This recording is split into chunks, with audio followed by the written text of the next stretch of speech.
Good morning, students. In previous lecture, we discussed about organic farming, जिसमें दो new word था, pesticide and herbicides. तो अब देखते हैं पेस्टिसाइड क्या है. सबसे पहले तो पेस्ट होता है any living biological agent like fungi, bacteria, insects and all other animals. जितना भी बायोलॉजिकल एजेंट है, any living biological agent which harm the crop is known as pest. अब and the chemical which is use to control the pest is called pesticide. और जो हम लोग chemical spray use करते हैं उस पेस्ट को मारने के लिए, तो उसको बोलते हैं पेस्टिसाइड. तो पेस्टिसाइड में हो सकता है fungicide, bacteriocide, insecticide. Fungicide means which kills fungi. Bacteriocide means bacteria. Insecticide means which kills insect is insecticides, etc. That's all about pesticide. Now we move on another topic, that is types of crop. First of all we have to know about what is crop. तो any usable part, any edible part जिसे कि हमें use करते हैं as a food, तो उसको crop बोलते हैं. तो इट मे बी सीड में आ जाएगा cereals means Ceres. It is a Latin word which is derive from Ceres meaning goddess. Ceres को भगवान बोला जाता है, इसलिए हम लोग खाना को अनाज देवता भी बोलते हैं. तो ये सीरियल है. सीरियल मीन्स व्हीट, राइस, मेज, barley, etc. All daily uses food, जैसे चावल, गेहूं हम लोग डेली यूज में करते हैं, तो ये सीरियल्स हुआ. फिर पल्स मीन्स दाल, जैसे ग्राम, चना, पी, ब्लैक ग्राम मीन्स उड़द, पिजन पी मीन्स अरहर, लेंटिल्स मीन्स मसूर, etc. Then oil seeds. Oil seed included soybean, mustard, sunflower, olive oil, groundnut, sesame, safflower, etc. Then nuts or dry fruit. Nuts and dry fruit usually rich in protein and fatty acid. For example, almond, walnuts, cashew nuts, peanuts, dried apricot, etc. अब ये apricot, ये dried apricot है. तो apricot अगर ज्यादा लिया जाए तो ये पॉइजनस भी हो सकता है. देन फ्रूट्स में apple, orange, mango, banana, etc. Then vegetables they are edible part of herbaceous plant.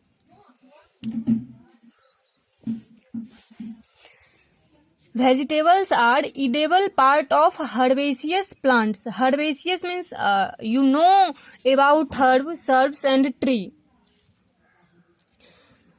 तो इसमें फर्स्ट है roots, carrot, radish, turnip, sweet potato, beetroot means चुकंदर, स्वीट पोटैटो मीन्स मीठा आलू नहीं, स्वीट पोटैटो मीन्स अलुआ, जिसको हम लोग हिंदी लैंग्वेज में यूज करते हैं. देन स्टीम में potato, onion, garlic, ginger means अदरक, गार्लिक मीन्स लहसुन, etc. वेजिटेबल्स, यहाँ सॉरी स्टूडेंट्स, यहाँ लीफी वेजिटेबल नहीं, यहाँ फ्लावर्ड वेजिटेबल होना चाहिए, जिसका हम फूल खाते हैं. जैसे ब्राउन की means green cauliflower means daily, etc. Leafy vegetables means spinach, पालक, कैबेज, पत्ता गोभी, बथुआ is rich in vitamin A. is rich in vitamin A and curry leaf, etc. Curry leaf is mostly used in South India like Bangalore, Chennai, Kerala. तो ये south India में बहुत use होता है करी लीफ. फ्रूट वेजिटेबल, जिसका हम लोग फल खाते हैं, tomato, brinjal, cucumber, jack fruit, bitter gourd, etc. Then spices, जिसको हम लोग मसाला में यूज करते हैं, चिली, टर्मेरिक मीन्स हल्दी, ब्लैक पेपर मीन्स मरीच, cumin means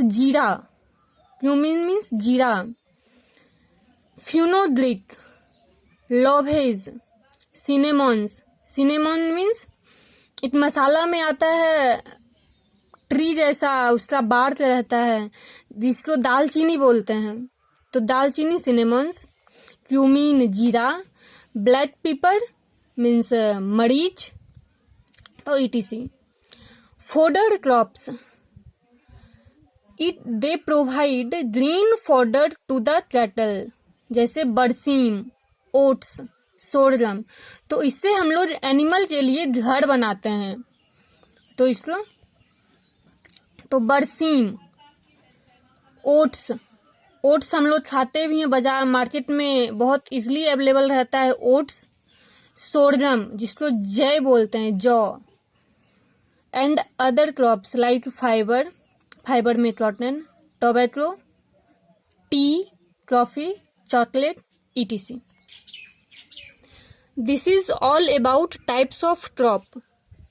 So you have to memorize it. It is totally based on your book example. Anyhow, you have to remember all these crops and its type. Now we are moving to next topic, that is crop season. So there are two types of season, mostly two, वरना three types. There are three types of crop season. Kharif और रबी के बाद एक जायद season आता है, जो कि अभी नहीं दिया हुआ है.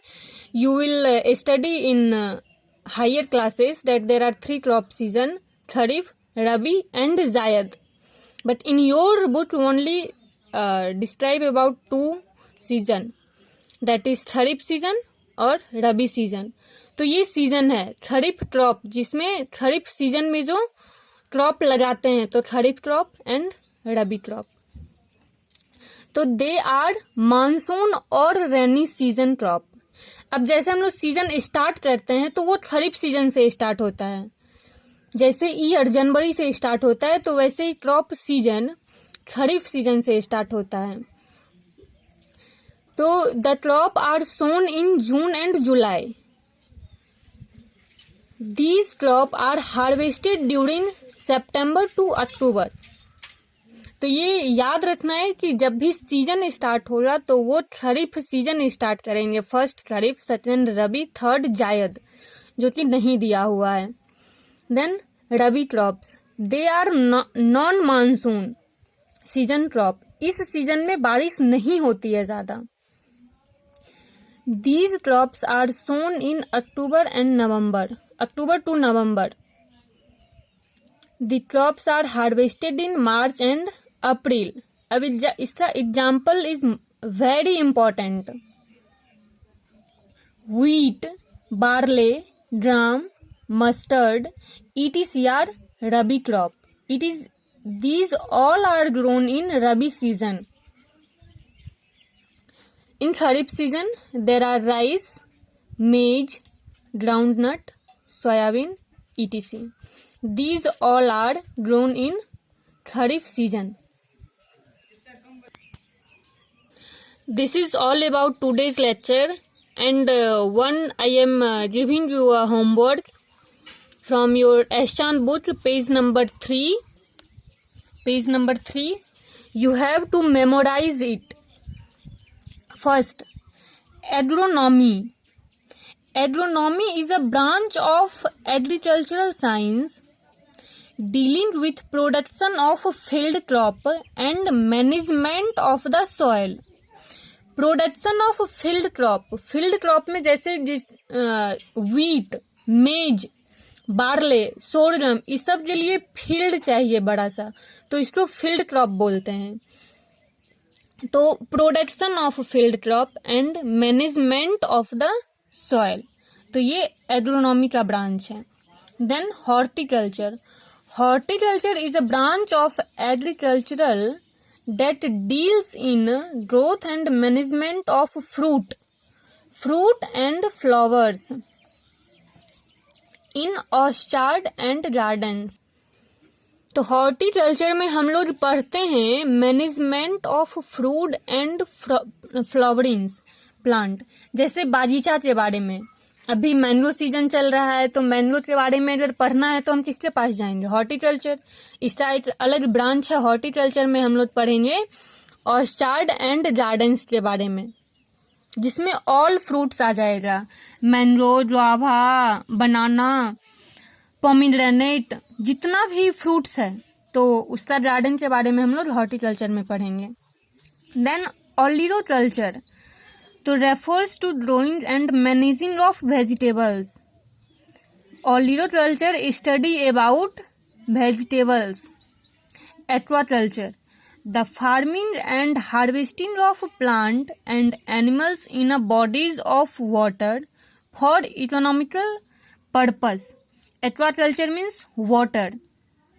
जैसे कोई भी वाटर में प्लांट हो या एनिमल्स में फिश आ जाएगा, तो फिश का स्टडी के लिए हम लोग एक्वाकल्चर देखेंगे. Then agronomist. An agronomist study crop disease, selective breeding, crop rotation and climatic factors, teach the soil, investigates and cause of soil erosion and design land reclamation and irrigation schemes. तो agronomist हम पहले ही देखें कि agronomy is a branch of agricultural science which deals the production of field crop and management of soil. तो agronomist means जो person agronomy पढ़ रहा है तो उसको एग्रोनॉमिस्ट बोलेंगे. तो एग्रोनॉमिस्ट पढ़ता है बीमारी मीन्स क्रॉप डिजीज, उसका अच्छा ब्रीड, सेलेक्टिव ब्रीड लाता है. Crop rotation, I have discussed in previous chapter what is crop rotation. And climatic factor जैसे sun, rainy season, solar energy. Then teach the soil and soil management, investigates the cause of soil erosion. Soil erosion means जैसे किसी village में बाढ़ आ जाता है तो उसका मिट्टी मतलब सॉइल इरोज मीन्स हट जाना, तो वो हो गया soil erosion. And design land reclamation and irrigation schemes, और उस सॉइल को डिजाइन करता है, उसमें इरिगेशन स्कीम देता है. सो you have to remember the box number 1.3 of S. Chand, page number 3. You have to remember this box, and you have any types of doubt, then you message in your Gyan Bharati WhatsApp group. Thank you, class.